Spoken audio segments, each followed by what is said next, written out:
আওয়ামী লীগ রাজনীতিতে নিষিদ্ধের কথা বলি। নিষিদ্ধের রাজনীতি যদি আপনি আসেন, আমরা বাংলাদেশ হওয়ার পরে যে নিষিদ্ধের ইতিহাস আমাদের আছে।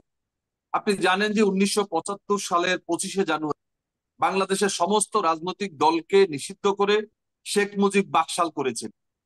পরবর্তীকালে কিন্তু সমস্ত রাজনৈতিক দলই কিন্তু আবার রাজনীতিতে সক্রিয় হয়েছে।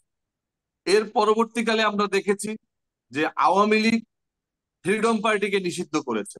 এখন পর্যন্ত ফ্রিডম পার্টি বর্তমানে এই 5 তারিখের পরে এখন পর্যন্ত আমরা কোনো কার্যক্রম খুব একটা আমাদের নজরে আসেনি। কিন্তু জামাত ইসলামীকে একটা পরিপত্র দিয়ে জামাত শিবিরকে নিষিদ্ধ করা হয়েছিল। আজকে তারাও কিন্তু নিষিদ্ধ নেই। এখানে বাংলাদেশের রাজনীতিতে যাদেরকেই এখন পর্যন্ত নিষিদ্ধ করা হয়েছে তারা কিন্তু নিষিদ্ধ অবস্থায় নেই। তার কারণে এখন এই নিষিদ্ধ কে করবে? একটা পরিপত্র দিয়ে ছাত্রলীগকে নিষিদ্ধ করা হয়েছে। দলীয় সরকারের অধীনে আমরা মুক্তিযুদ্ধের পরে আজকে 53 বছরে যেই কয়টা নির্বাচন হয়েছে, আমরা দেখেছি যে আওয়ামী লীগ এবং বিএনপি, জাতীয় পার্টি, তিনটা দলই বাংলাদেশ বারবার ক্ষমতায় এসেছে। এর ভিতরে শহীদ রাষ্ট্রপতি জিয়াউর রহমানকে হত্যার পরে এরপরে কিন্তু এরশাদ সাহেব ক্ষমতা নিয়েছে। এবং এরশাদ সাহেব ক্ষমতায় আসার পরে তিনি কিভাবে তার সরকারের অধীনে নির্বাচন করেছে এটা এদেশের মানুষ জানে।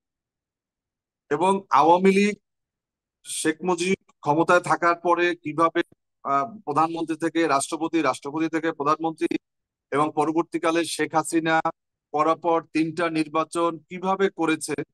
আজকে সমস্যা হচ্ছে কি সাগর ভাই, যে মানুষ আওয়ামী লীগ 17 বছরের জঞ্জালকে আজকে বিএনপি 17 বছরের নির্যাতন, নিপীড়ন, হামলা, মামলা, এই 17 বছরে 1 লাখের বেশি মামলা হয়েছে, এক হুম। কোটির বেশি আসামি হয়েছে, অপহরণ করা হয়েছে, গুম করা হয়েছে, খুন করা হয়েছে। আয়নাগরে যে সমস্ত মানুষ ছিল, এখনো ইলিয়াস আলী থেকে শুরু করে চৌধুরী আলম, আমাদের হিরু, তাদের কাউকে কিন্তু আমরা এখন পর্যন্ত পাইনি। কিন্তু দেখা যাচ্ছে অনেকে আজকে বিএনপি বনাম আওয়ামী লীগ দুইটাকে সমানভাবে উপস্থাপনের চেষ্টা করে।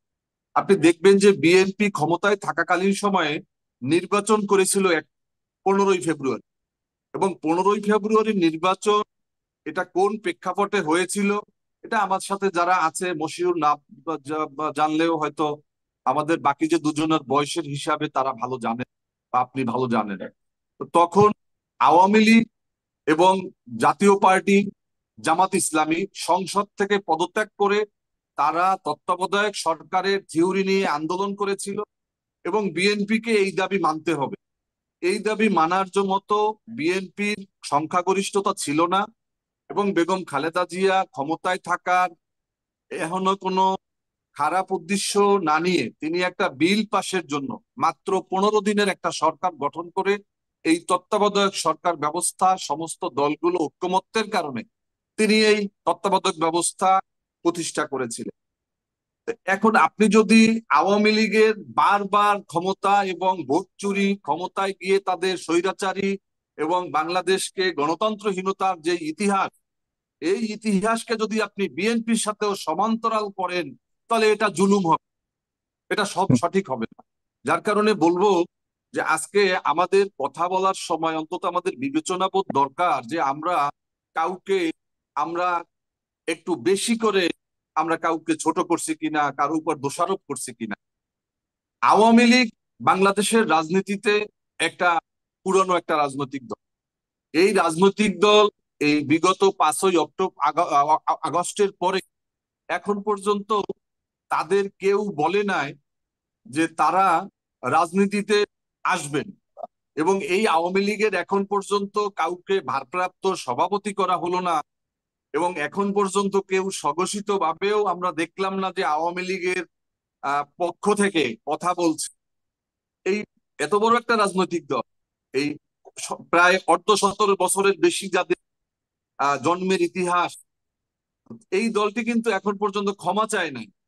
তো যার কারণে আমরা যারা এই আওয়ামী লীগ রাজনীতিতে নিষিদ্ধের কথা বলি, নিষিদ্ধের রাজনীতি যদি আপনি আসেন, আমরা বাংলাদেশ হওয়ার পরে যে নিষিদ্ধের ইতিহাস আমাদের আছে।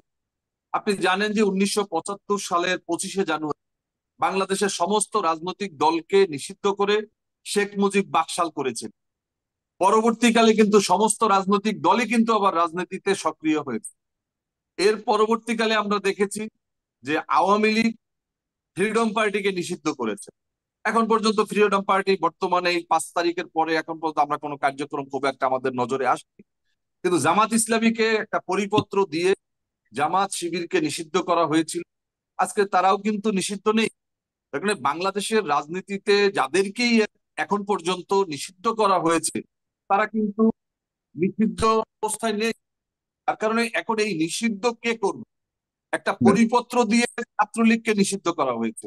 ছাত্রলীগের যারা অপরাধের সাথে জড়িত ছিল, ছাত্রলীগের বড় বড় দায়িত্বে যারা ছিল, যাদের দায় দায়িত্ব রয়েছে, তাদের কাউকে কিন্তু আইনের আওতায় নেওয়া হয় না। এখন পর্যন্ত তাদের ব্যাপারে সুনির্দিষ্ট কোনো নীতিমালা আমরা দেখিনি। একটা পরিপত্র জারি হয়েছে, ছাত্রলীগ নিষিদ্ধ, শেষ হয়ে গিয়েছে, মনে হয় যেন সমস্ত দায় সারা হয়ে গিয়েছে। আমি মনে করি যে এটা আজকে যেই হত্যার বিচার, গণহত্যার বিচার, এই শুধুমাত্র 2005 তারিখে আমাদের এই ছাত্র গণ আন্দোলনের শুধু নয়, বিগত 17 বছর এই আওয়ামী লীগ ক্ষমতায় আসার পরে পিলখানার হত্যাকাণ্ড থেকে শুরু করে, পিলখানায় যেমন 57 জন চৌকস কর্মকর্তাকে হত্যা করা হয়েছে, তেমনি আমাদের বিডিআর এর জওয়ানদেরকে বিচারের নামে অবিচার করা হয়েছে। তাদেরকে বিভিন্নভাবে নির্যাতন করে, নিপীড়ন করে হত্যা করেছে। আপনি জানেন যে আমাদের এই যে গার্মেন্টস শ্রমিকদেরকে কিভাবে হত্যা করা হয়েছে এই আমাদের সাভারে রানা প্লাজায়। তো এরকম মনে করেন অসংখ্য হত্যাকাণ্ডের দায় আওয়ামী লীগের উপরে। অসংখ্য মা বোনের বুক খালি করেছে, অনেক সন্তান হারা করেছে অনেক মাকে। এই হত্যার বিচারের মধ্য দিয়েই আওয়ামী লীগের রাজনীতি করতে পারবে কি পারবে না, এটা নির্ধারিত হবে।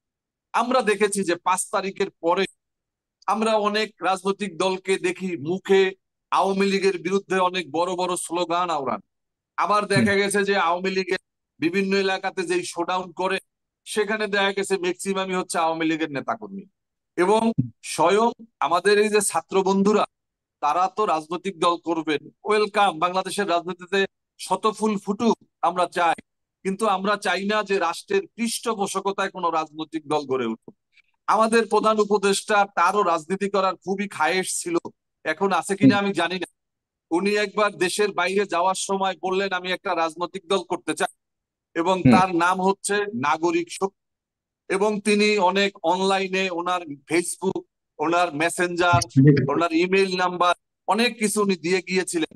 কিন্তু উনি এই বিদেশে থাকাকালীন সময় কেউই তাতে সাড়া দেয় না। এই রাজনৈতিক দলে কেউ যোগ দেওয়ার মতো আগ্রহ প্রকাশ করে না। তো পরে 3 মাস পরে যখন আবার দেশে ফেরত আসলেন, এসে যখন দেখলেন যে অবস্থা যায় যায় দিন অবস্থা, তো তখন আবার বলল যে আমি রাজনৈতিক দল থেকে আমি সরে গেলাম। তো সেই উপদেষ্টা সাহেবের আজকে পৃষ্ঠপোষকতায় কোনো রাজনৈতিক দল নতুন করে হচ্ছে কিনা, এটাও কিন্তু জনগণ অবজারভেশন করছে।